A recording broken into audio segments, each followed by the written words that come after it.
નમસ્કાર, હું પારુલ સુથાર PSSM blessing પરિવાર અમદાવાદ ગુજરાતથી તમારી સમક્ષ you can heel your life પુસ્તકના આજના ઓડિયો નંબર 10માં પ્રકરણ નંબર 7ના ભાગ 2માં આપણે કેવી રીતે બદલાવ લાવશું તેની આગળ વિશે ચર્ચા કરીશું. મનોનત મુક્ત કરવું, જવા દેવું. જ્યારે તમે આ સાંભળી રહ્યા છો ત્યારે ઊંડો શ્વાસ લો અને એ શ્વાસને બહાર કાઢો. ત્યારે બધી જ તાણને તમારા શરીરની બહાર લાવી દો. તમારી ખોપરી, કપાળ અને મોઢાને આરામની સ્થિતિમાં લાવી દો. તમારી જીભ, તમારું ગળું અને તમારા ખભાઓને પણ આરામની સ્થિતિમાં લાવી દો. તમારા બાવડાને અને હાથને આરામની સ્થિતિમાં રાખો. આમ હમણાં જ કરો. તમારા પીઠ, તમારું પેટ અને તમારા પેઢુને આરામની સ્થિતિમાં લાવી દો.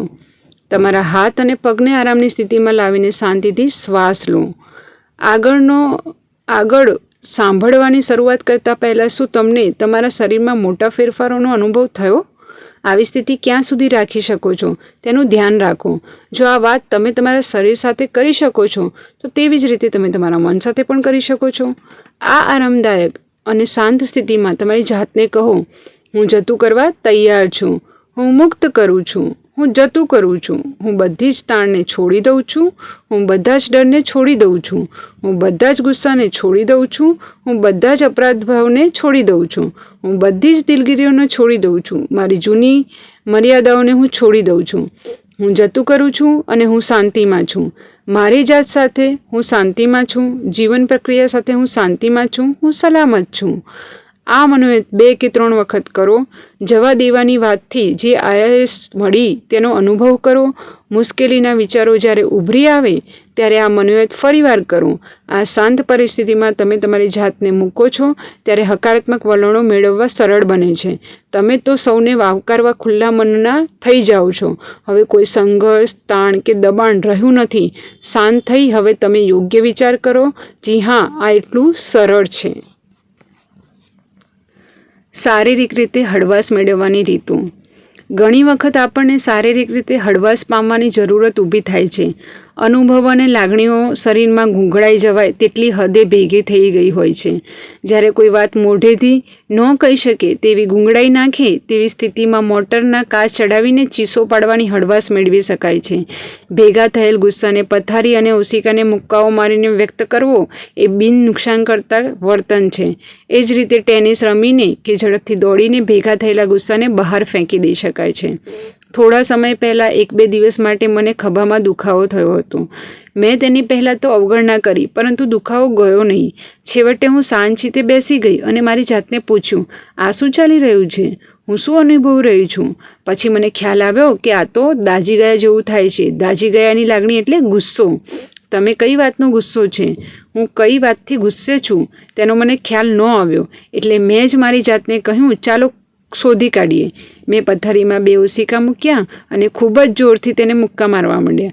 આશરે 12 મુક્કાઓ પછી મને ખ્યાલ આવ્યો કે મને શેનો ગુસ્સો હતો. બધું સ્પષ્ટ થઈ ગયું. એટલે મેં વધુ જોરથી ઓશિકાને મુક્કા માર્યા અને થોડી બૂમો પણ પાડી અને મારા શરીરમાંથી લાગણીઓને બહાર ફેંકી દીધી. બધું પતી ગયા પછી મને ખૂબ જ સારું લાગ્યું અને બીજે દિવસે મારા ખભા સારા થઈ ગયા હતા. ભૂતકાળને તમારા ઉપર સવાર થવા દેવો. ઘણા કહે છે તેઓ આજને માણી શકતા નથી કારણ કે ભૂતકાળમાં કશું બન્યું હતું, કારણ કે તેઓ ભૂતકાળમાં કશું કરવું જોઈતું હતું તે કરી શક્યા નહોતા, અથવા જે રીતે કરવું જોઈતું હતું તેમ કરી શક્યા નહોતા. એટલે આજે તેઓ જીવનને સંપૂર્ણપણે માણી શકતા નથી. ભૂતકાળમાં તેઓ પાસે હતું તે હવે ન હોવાથી તેઓ તેમની આજને માણી શકતા નથી. ભૂતકાળમાં તેમની અહેવાલ થઈ હતી એટલે આજે તેઓ પ્રેમનો સ્વીકાર કરી શકતા નથી. ભૂતકાળમાં કશુંક કરવા જતાં કશુંક દુઃખદ બની ગયું હતું એટલે તેમને ડર છે કે એ વાત આજે જરૂરી ફરી બનશે, કારણ કે ભૂતકાળમાં તેઓએ એવું વર્તન કરેલું જેના માટે માફી માંગવી પડેલી. એટલે તેઓને એમ લાગણી થાય છે કે તેઓ કાયમ માટે ખરાબ વ્યક્તિ છે. ભૂતકાળમાં કોઈ બીના માટે તેઓ ગુસ્સે થઈ ગયા હતા એટલે તેઓ હંમેશા સાચા જ હોય છે તે વાતને પકડી રાખે છે. ભૂતકાળમાં કોઈ જૂનો બનાવ એવો બન્યો હોય છે જેમાં તેમની સાથે ખરાબ વર્તાવ થયો હોય તો તે વાત ન હોય તો એ ભૂલી શકે છે, ન તો તેઓ લોકોને માફ કરી દઈ શકે છે. આપણે ઘણીવાર એ માનવાનો ઇનકાર કરીએ છીએ કે ભૂતકાળને વળગી રહેવાથી તે ફક્ત આપણને નુકસાન કરે છે.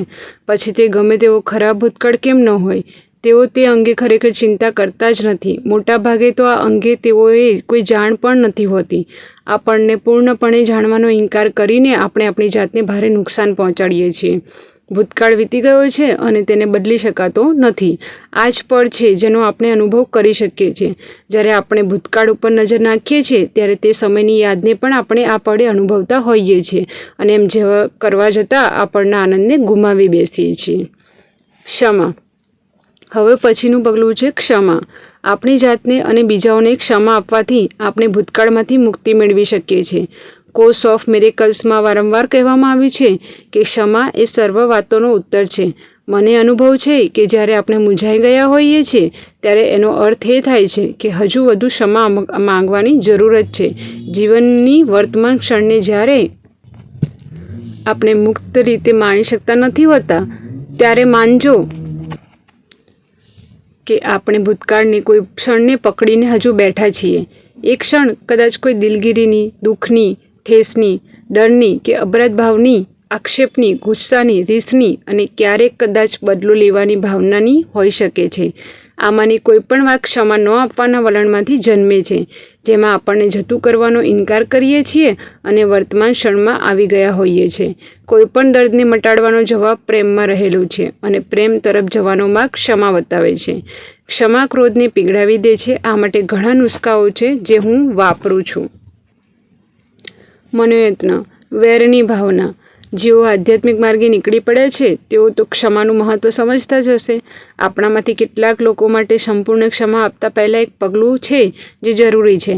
આપણી અંદર રહેલા નાના બાળકને ક્ષમામાંથી મુક્ત થતા પહેલાં વેર લેવાની ભાવનાની જરૂર લાગે છે.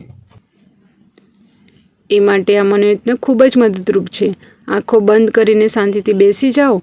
એવા લોકોનો વિચાર કરો જેઓને ક્ષમા આપવી તમારા માટે અત્યંત મુશ્કેલ છે. એ લોકો માટે તમને શું કરવું ગમશે? તમારે ક્ષમા મેળવવા તેઓએ શું કરવું જરૂરી છે? એ વાત અત્યારે બની રહી છે તેવી કલ્પના કરો. તેને ઝીણી ઝીણી વાતોને યાદ કરો. એ લોકો ક્યાં સુધી પીડા ભોગવે યા સજા પામે તેવું તમે ઈચ્છો છો. જ્યારે તમને શાંતા વળે ત્યારે તમને સમયને ટૂંકાવી દો અને આખી વાત કાયમ માટે પતી ગઈ છે તેમ વિચારો. સામાન્ય રીતે આ ક્ષણે તમે હળવાશ અનુભવશો અને ક્ષમા વિશે વિચારવાનું તમારા માટે સરળ બનશે. આ મનોયત રોજ કરવું તમારા માટે સારું નહીં રહે. ક્યારેક છેલ્લે આ મનોયત કરી લેશો તો આ મુક્તિનો અનુભવ થશે. મનોયતન ક્ષમા. હવે આપણે ક્ષમા આપવા તૈયાર થઈ ગયા છીએ. જો બને તો આ મનોયત કોઈ સાથીદાર સાથે કરજો અથવા જ્યારે એકલા હો ત્યારે મોટેથી કરજો. ફરીથી આંખો બંધ કરી શાંતિથી બેસી જાઓ અને કહો, જે વ્યક્તિને હું ક્ષમા આપવા માંગુ છું તેનું નામ લો. હું તમને અને કયા કારણથી આપવા માંગુ છું તેને ક્ષમા આપું છું એ કારણો જણાવો. આ મનોયત વારંવાર કરજો. ઘણા લોકોને તમારે ક્ષમા આપવાની હશે. જો તમારી સાથે સાથીદાર હોય તો તેને તમને કહેવા દેજો. આભાર, હું તમને મુક્ત કરું છું. જો સાથીદાર ન હોય તો તે જ વ્યક્તિને તમે ક્ષમા આપી રહ્યા છો તેવી તમને આ વાક્ય કહે છે તેવી કલ્પના કરજો. આ મનોયત કમસે કમ 5 કે 10 મિનિટ માટે કરજો. જે અન્યાય તમને થયો હતો અને જે તમે હજુ સુધી ઉચકીને ફરી રહ્યા છો તેને હૃદયપૂર્વક ખોલી કાઢજો. પછી અન્યાયને ભૂલી જજો. જ્યારે તમે આ બધું શક્ય તેટલું કરી લો પછી તમારું ધ્યાન તમારા તરફ વાળજો. તમારી જાતને મોટા અવાજે કહેજો, હું મારી જાતને ત્યાં કારણ મૂકજો, માફ કરું છું. બીજી 5 મિનિટ આ પ્રમાણે મહેનત કરજો. આ બહુ જ શક્તિશાળી મહેનત છે અને અઠવાડિયે એકવાર કરવું તમારા માટે સારું છે કારણ કે તે તમારા મનમાંથી કચરો દૂર કરી દેશે. કેટલાક અનુભવો સરળતાથી ભૂલાઈ જતા હોય છે અને કેટલાકને વીણીને બહાર ફેંકી દેવાના હોય છે. પછી અચાનક જ એ બધા પીગળી જાય છે. મહેનત કલ્પનાને આકાર આપો. આ એક બીજું સારું મહેનત છે. જો બની શકે તો કોઈ આટલી વાત તમારી સામે બેસી વાંચી જાય તેવું કરજો અથવા તો તેને ટેપ બનાવીને તેને સાંભળજો. તમારી જાતની તમે 5 કે 6 વર્ષના બાળક છો તેવી કલ્પના કરો. આ નાના બાળકની આંખમાં સ્નેહપૂર્વક જુઓ. એ આંખોમાં એ બાળકની તીવ્ર ઈચ્છાને જુઓ. અનુભવ કરો કે આ બાળક તમારી પાસે એક જ વાતની અપેક્ષા રાખે છે અને તે છે પ્રેમ. એટલે તમારા હાથ લંબાવી તેને 2 હાથ વહાલ કરો. તેને પ્રેમ અને હૂંફ સાથે જકડી રાખો. તેને કહો કે તમે તેને કેટલું ચાહો છો, કેટલી દરકાર કરો છો. એ બાળકની દરેક વાતના વખાણ કરો અને કહો કે શીખવતી વખતે ભૂલો તો થાય. તેને વચન આપો કે ગમે ત્યારે પણ તમે તેની સાથે જ રહીશો. હવે આ બાળકને સાવ નાનું બનવા દો. એટલું નાનું કે તમારા હૃદયમાં માપનું બની જાય. તેને હૃદયમાં સ્થાન દો. જેથી જ્યારે તમે નીચું જુઓ ત્યારે તેના મુખને ઉપર ઉઠેલું જોઈ શકો અને તમે તેને પુષ્કળ પ્રેમ આપી શકો. હવે તમારી માતા 4 કે 5 વર્ષની બાળકી છે તેવી કલ્પના કરો. આ બાળકી ગભરાઈ ગયેલી, પ્રેમની તૃષ્ણાવાળી અને ક્યાંથી પ્રેમ મેળવશે તેવું ન જાણતી બાળકી છે. તમારા હાથ લંબાવી આ બાળકીને તમારા બાથમાં લો અને તેને જાણ કરો કે તમે કેટલું ચાહો છો, કેટલી ચિંતા રાખો છો. તેની ખાતરી કરાવો કે ગમે તે થઈ જાય તે તમારા ઉપર આધાર રાખી શકે છે. જ્યારે તે શાંત થઈ જાય અને પોતે હવે સલામત છે તેવી તેની લાગણી થાય એટલે તેને સાવ નાની બનાવી દો, જેથી તે તમારા હૃદયમાં સમાઈ શકે. તમારા નાના બાળકની સાથે તેને પણ હૃદયમાં સ્થાપિત કરી દો. તેઓ બંને એકબીજાને પુષ્કળ પ્રેમ આપે તેવું કરો. યાદ રાખજો, તમારા હૃદયમાં એટલો બધો પ્રેમ સમાયેલો છે કે તેના વડે તમે આખા ગ્રહને સાજેનરો રાખી શકો છો. પણ હમણાં તો આ પ્રેમનો ઉપયોગ તમારી તંદુરસ્તી માટે જ કરીએ. તમારા હૃદયના કેન્દ્રબિંદુમાં સુષ્મા, નરમાસ અને કુમાસને ઝળહળતી અનુભવો. બસ આ લાગણીને તમારી વિચારશૈલીને તમારી જાત સાથે તમે વાત કરતા હો તે વાતને બદલવા માટે ઉપયોગમાં લો. આજના ચેપ્ટરની અફર્મેશન. જીવનની અનંતતા વચ્ચે જ્યાં હું છું ત્યાં બધું જ પૂર્ણ, સંપૂર્ણ અને અખંડ છે. બદલાવ એ જીવનનો કુદરતી નિયમ છે. હું આ બદલાવને આવકારું છું. હું બદલાવ લાવવા તૈયાર છું. મારી વિચારશૈલી બદલાય તે મારી પસંદગીની વાત છે. હું જે શબ્દોનો ઉપયોગ કરું છું તેમાં બદલાવ આવે તે પણ મારી પસંદગી છે. હું જૂનીમાંથી નવી વાત તરફ આરામ અને આનંદ સાથે પ્રયાણ કરું છું. હું માનતો હતો તેના કરતાં ક્ષમા આપવી એ મારા માટે સરળ વાત બની છે. ક્ષમા આપવાથી હું મુક્તિ અને હળવાશ અનુભવી રહ્યો છું. આનંદ સહિત મારી જાતને વધુને વધુ ચાહવાનું હું શીખી ગયો છું. જેટલો વધુ ક્રોધ હું જતો કરી રહ્યો છું તેટલો વધુ પ્રેમ હું વ્યક્ત કરી શકું છું. મારા વિચારોમાં બદલાવ આવતા મને સારું લાગે છે. આજના દિવસને આનંદ સાથે અનુભવવાનું હું શીખી રહ્યો છું. તે મારી પસંદગી છે. મારા વિશ્વમાં બધું જ બરાબર છે.